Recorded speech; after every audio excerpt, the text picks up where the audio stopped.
সালামু আলাইকুম। প্রিয় মালয়েশিয়ান প্রবাসী ভাইয়েরা, আশা করি সকলে ভালো আছেন।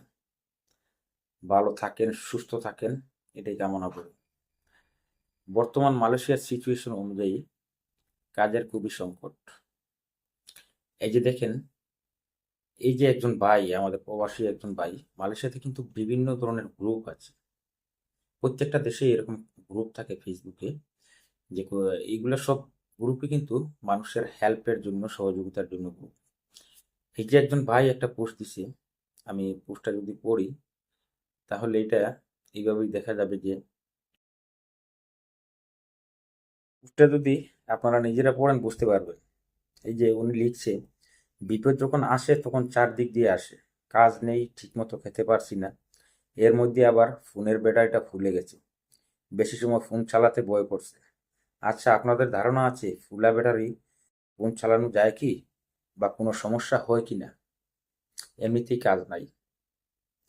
মানে আমি যে মূল জিনিসটা যে বুঝাতে চাইতেছি, মালয়েশিয়ার বর্তমান পরিস্থিতিতে কিন্তু কাজের খুবই সংকট।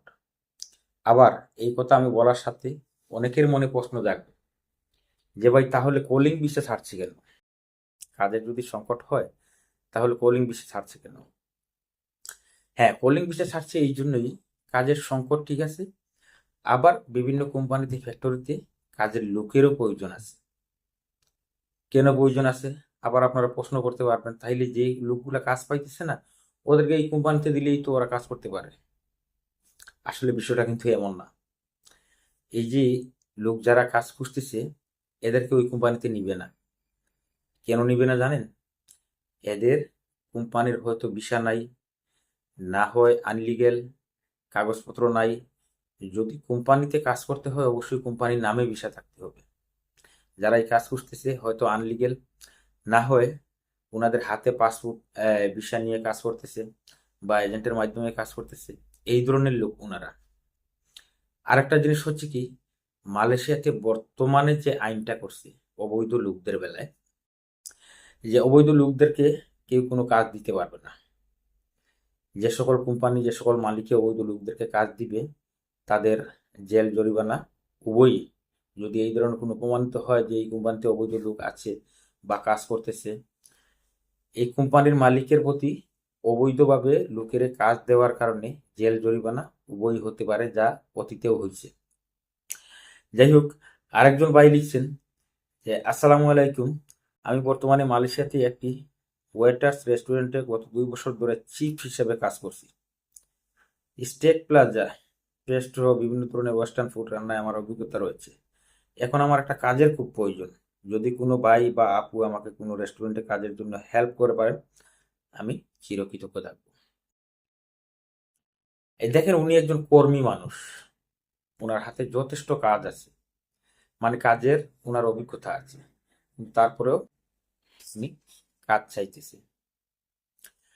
এবার যদি আমি আরেকটা পোস্ট পড়ি, সেক্ষেত্রে দেখবেন আরেকজন ভাই লিখছে, কোম্পানির অবস্থা ভালো না, শুধু বেসিক 1500, আবার সরকারি ছুটি থাকলেও বেসিক দেয় না। মানে বেসিক দিয়ে 1500 টাকা, মানে 8 ঘন্টা কাজ করে। আবার সরকারি ছুটির দিন এই দেশে নিয়ম আছে, হয়তো 1.5 গুণ দিবে, না হয় 2 গুণ দিবে, কিন্তু ওই দিন কাজ করায় না। কারণ কোম্পানি কাজ করাইব, কোম্পানির প্রফিট হইতেছে না, কোম্পানির মাল সেল হইতেছে না। একটা কোম্পানির যদি মাল সেল হয়, ভালো প্রফিট হয়, তার ওয়ার্কার যারা আছে তাদেরকে দিয়ে প্রচুর পরিমাণে ওভারটাইম করাবে। যদি সে দেখে এই কোম্পানিতে আমি 12 জন লোক খাটাইয়া, আমি এই 12 জন লোক খাটাইয়া কিন্তু আমি প্রফিট পাইতেছি না, আমি 12 ঘন্টা কাজ করাই কিন্তু আমি প্রফিট পাইতেছি না, তখন সেই কোম্পানি কিন্তু ওভারটাইম দেয় না বা বন্ধের দিন কাজ দেয় না। তো বর্তমান যে সিচুয়েশনটা আসলেই খুবই খারাপ যাচ্ছে, মালয়েশিয়াতে যারা আছেন খুবই খারাপ যাচ্ছে। আর বিশেষত যারা অবৈধ আছেন, অবৈধ যারা আছেন তাদের কিন্তু খুব খুব একটা খারাপ সময় যাচ্ছে। কারণ না পারছে চলাফেরা করতে, না পারছে স্বাচ্ছন্দ্যে কোনো কিছু করতে, হাঁটতে, বসতে, কোনো কিছুতেই। মানে যেদিকে যাই বর্তমানে পরিস্থিতি, অপারেশির পরিস্থিতি বলেন, পুলিশের এই ধরপাকড় বলেন, সবকিছু মোটামুটি একটা হিমশিম অবস্থার উপরে যাচ্ছে। যাদের ডকুমেন্টস নাই তারা কোনো দিকে কাজেও যাইতে পারতেছে না, মাস শেষ হইলে বাড়িতে টাকা দিবে তাও ম্যানেজ করতে পারতেছে না। এখানে যে নিজে থাকবে, রুম ভাড়া দিবে, নিজে খাবে, প্রতিদিন একটা মানুষের মনে করেন 15 থেকে 16 টাকা, 18 টাকা, 20 টাকা খরচা আছে।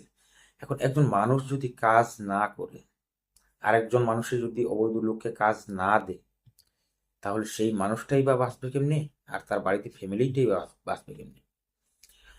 আমি যে মূল কথাটা বলতে চাচ্ছি, আপনারা যারা মালয়েশিয়াতে আছেন বা যারা আসবেন, ভাই কষ্ট হইলেও কোম্পানি থেকে লারি দিয়েন না। এই লারি দেওয়াটার মানে হচ্ছে পালাই যাইয়েন না। কষ্ট হইলেও ধৈর্য ধরে কোম্পানিতে থাকেন, যে জায়গায় আসবেন আপনি, বা মালয়েশিয়াতে যে এখন যারা আছেন, বৈধ আছেন, চিন্তা ভাবনা করতেছেন পালায় যাবেন, কষ্ট হলেও ভাই কোম্পানিতে কাজ করেন। দেখেন, আপনি রাতের পরে কিন্তু দিন আসে, অন্ধকারের পরে আলো আসে ঠিকই, কিন্তু আপনাকে ধৈর্য ধরতে হবে। এই যে রাতের যে 12 ঘন্টা, এই 12 ঘন্টা যদি আপনি পার করতে পারেন, তাহলে পরের দিন আপনি সূর্যের মুখ দেখবেন, পরের দিন আপনি আলোকিত একটা দিন দেখবেন। তখন কিন্তু আপনাকে ধৈর্য ধরতে হবে। ধৈর্য না ধরলে কিন্তু আপনি স্বাবলম্বী ও সাকসেস হতে পারবেন না। যাই হোক, আরেকজন ভাই লিখছে, অবৈধ অভিবাসীদের দেশ থেকে দূর করা সবার দায়িত্ব। এটা নিশ্চয়ই একটা মালয়েশিয়ান ইমিগ্রেশনের একটা পোস্ট।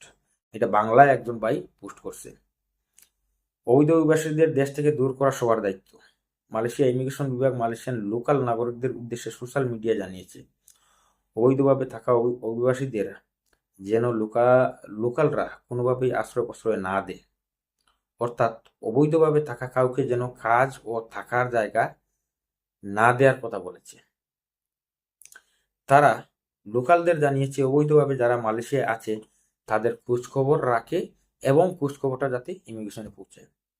এখন দেখেন কতটুকু কঠোর হয়েছে ইমিগ্রেশন অবৈধ লোকদের ব্যাপারে। পাশাপাশি লোকাল স্থানীয় যারা আছে তাদেরকে উৎসাহিত করতেছে যে এইখানে যদি কোনো অবৈধ লোক দেখো, সে যে দেশের হোক, ইমিগ্রেশনে ইনফর্ম করবে, এই নাম্বারে কল করবে। আর এগুলা প্রত্যেক লোকালে এগুলা জানে যে কোন জায়গায় কল দিতে হবে, কোন পুলিশে বা কোন বালাইয়ে বা কোন ইমিগ্রেশনে কল দিতে হবে, এগুলো সব লোকালরাই জানে। সুতরাং যারা মালয়েশিয়াতে অবৈধ আছেন, চেষ্টা করেন নিরিবিলি কোনো একটা জায়গায় থাকার জন্য। হয়তো বৈধতার সুযোগ দিবে, একটু দেরি হবে। এখন রানিং একটা প্রোগ্রাম চলতেছে, সাধারণ ক্ষমার একটা প্রোগ্রাম চলতেছে মালয়েশিয়াতে, কিন্তু একসাথে 2টা প্রোগ্রাম আমি দেখি নাই এই পর্যন্ত, একসাথে 2টা প্রোগ্রাম দেওয়ার জন্য। কিন্তু হয়তো এই প্রোগ্রামটা শেষ হইলে হয়তো বৈধতার সুযোগ দিবে। এর আগ পর্যন্ত যারা অবৈধ আছেন, আপনারা একটু নিজের সেফে থাকার চেষ্টা করেন, লোক সমাগমে আপনারা চলাফেরা করবেন না। আর যারা বৈধ আছেন তারাও আপনাদের কাছে একটা অনুরোধ করছি, লোক সমাগমে আপনারাও চলাফেরা করবেন না। কারণ হচ্ছে কি, লোক সমাগমে আপনি বৈধ আছেন বলে চলাফেরা করতেছেন, কিন্তু আপনার চলাফেরার কারণে, আপনাদের চলাফেরার কারণে, এই যে একসাথে 5 জন 10 জন চলাফেরা করেন, এর কারণে কিন্তু লোকালরা কমপ্লেন দিয়ে, আর কমপ্লেন দিলে ক্ষতিটা কার হয়? যাদের ডকুমেন্টস নাই তাদের ক্ষতিটা হয়। যাদের ডকুমেন্টস নাই এরা তো আমাদের দেশেরই ভাই ব্রাদার।